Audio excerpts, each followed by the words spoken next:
పశువుల ఎరువండి ఎప్పుడు కూడానండి, అది ఎరువు అవ్వచ్చు, లేకపోతే పచ్చి పేడ అవ్వచ్చు, లేదా జీవామృతం అవ్వచ్చు, ఏదైనా సరేనండి మొక్కలకి ఇస్తుంటే చాలా రుచిగా ఉంటుంది.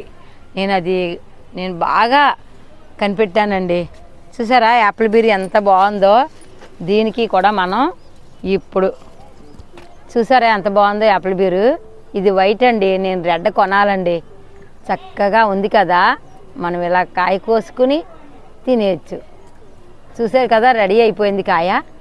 మనం ఇంకా పెద్ద సైజు కూడా వస్తుందండి పశువులు ఎరువు వేసుకుంటే. ఆవు పేడే కావాలని ఆలోచించకండి, గేదె పేడ కూడా ఉపయోగించుకోండి. అలాగే గొర్రెలే కూడా వేసవి 1 నెల మాత్రమే మానేస్తే సరిపోతుంది. చక్కగా ప్రతి మొక్కనండి హ్యాపీగా ఉండాలి అంటే మనం ఏదో ఒకటి ఇవ్వాలండి. మనం చేసేదే ఆర్గానిక్.